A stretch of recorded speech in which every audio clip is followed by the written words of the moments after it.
and welcome to Shaking and Sipping. This is the show where we shake up a cocktail or other mixed drink, talk a bit about its history and some variants, have a sip, and see how it is. We're continuing our quest to work through the IBA's official list of cocktails to see how those stack up. We're in the second section, the contemporary classics. We're on the penultimate in this series, and hopefully, as you gathered from the intro, this is a very closely linked to James Bond drink.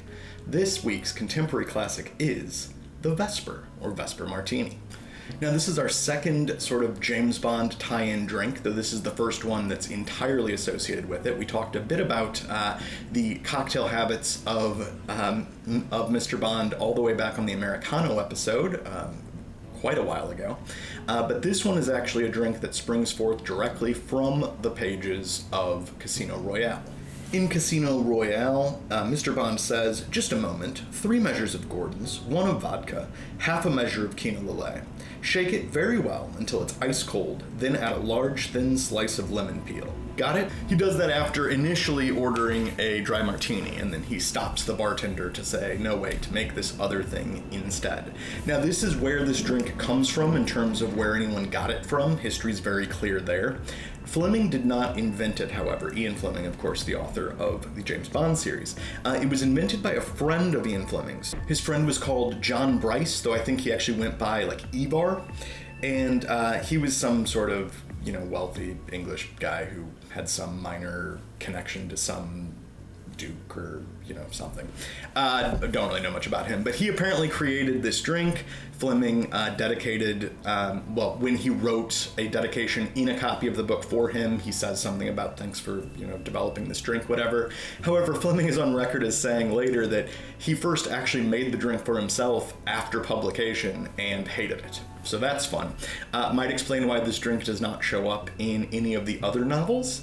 It only shows up briefly in the films. I believe it only shows up in Quantum of Solace, which of course isn't even based on any specific Ian Fleming novel. But that's the whole history of the drink right there. James Bond says exactly what it is: 3 of Gordon, 1 of vodka, and some Quina Lillet. We've talked about Quina Lillet before. This was, of course, a product which was one of the many quinas that existed, which are a type of sort of quinine-based aromatic wine. So they have a strong bitter component to them. Lillet still exists, certainly. This is Lillet Blanc, which is what the IBA calls for and we'll be using. This does not have the quina in it. This was reformulated in the mid-'80s to remove that bitter component, just as we did in a previous episode. The closest thing, other than some very specific deliberate recreations of Quina Lillet, is Cocchi Americano, which is not technically the same type of thing. It's an Americano, which is its own family, but this is a bitter, sort of wine-based, aromatic sort of thing. So in both cases here, they're very martini adjacent. The real differences from a martini, if you go back to our martini episode, is the weird split base between vodka and gin, which is something that makes no sense to me whatsoever. It's just a gin martini that's slightly more alcohol-y, so just get 2 of them if you want more alcohol. I don't get the point. And then, of course, using the Quina Lillet or the Cocchi Americano or the Lillet Blanc in place of vermouth. That's really the only difference. Of course, this one, like James Bond is known for, is shaken, not stirred. So we'll do that first, following the modern recipe using Lillet Blanc. Then we'll make a tweak to that, and then finally we'll make one up that I hope will be a little better. This is going to be a quick, straightforward episode. Let's get to the first one. Alright, so into my shaker tins. We're going to start off with some gin. Obviously he called Gordon's, but I'm not going to go by Gordon specifically for this. Bombay Standard is my so we'll just go with that. We've got 45 milliliters, or about 1.5 ounces. To that, of vodka, we're going to add 15 milliliters, or about 1/2 ounce.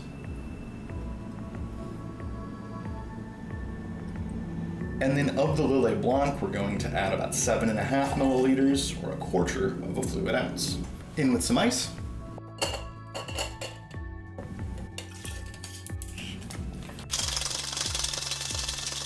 And then in the preceding passage of dialogue, they're talking about making the martini in a deep champagne goblet. So I'm using my large coupe here. We'll strain that.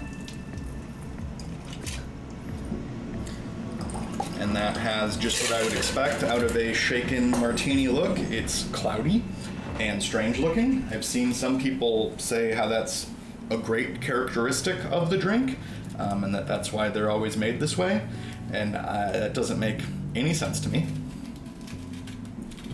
This lemon's a bit past its prime, but it should hopefully still work out for us. Yeah, I got a little bit of oil there. And this is our IBA spec Vesper. Nose, a lot of lemon.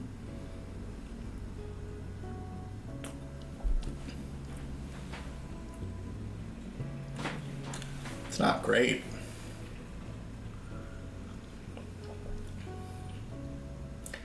Yeah, it's not great. There's not really enough Lillet, and Lillet isn't forceful enough to take it over. So I'm reading the gin, which is fine, except it's just sort of reinforced by some average vodka.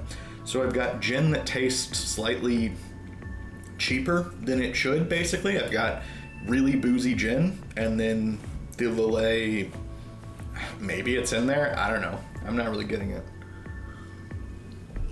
Yeah, this basically tastes like if you just had like a really, really crummy gin on the rocks.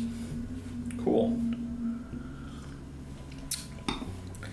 Now, David Wondrich had a write-up on this where he recommended adding quinine powder in order to get that Kina vibe back. And he also said, as a last resort, add some bitters instead. Now, he also tweaked proportions and used some different gins and vodka specifically to up the proof and to try to get it more accurate. So I'm not making Wondrich's version here, but I just want to see if his thought of putting in a couple dashes of Ango might help bring this together. The bittered Vesper. So nose, I'm getting that sort of allspice, warm bitters thing.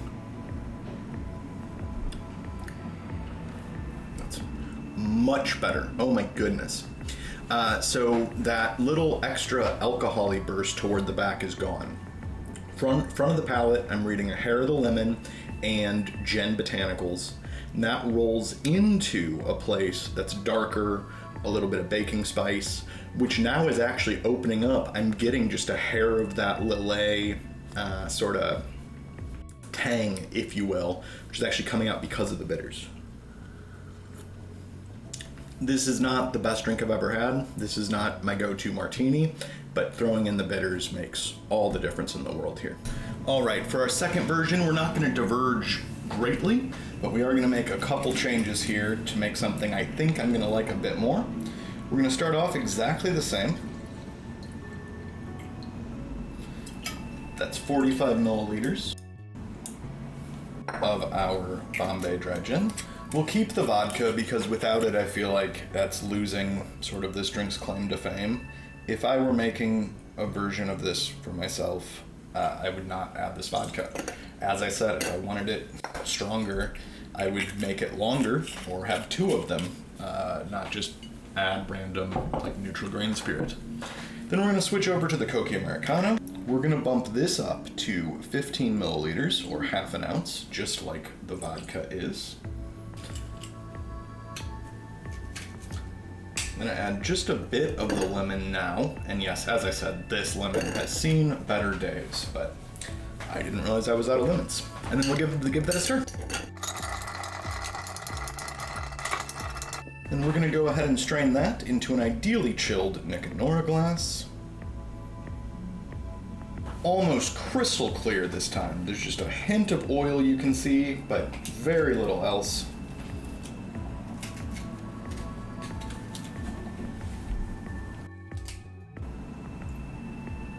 A little bit more on top there of the lemon and discard. And this is hopefully a better Vesper. Let's find out. Nose is lemon, hair of sweet something coming through from the Cocchi. So that's miles better. That's kind of good. Yeah, so the Cocchi having both more of it and having it as opposed to the Lillet.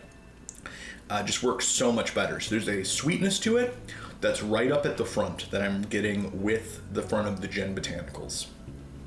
Then as those fade, I get into its more complicated aromats as well as a distinct hit of bitterness.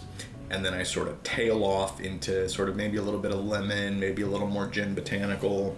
That's not bad. I think, again, I'd lose the vodka here.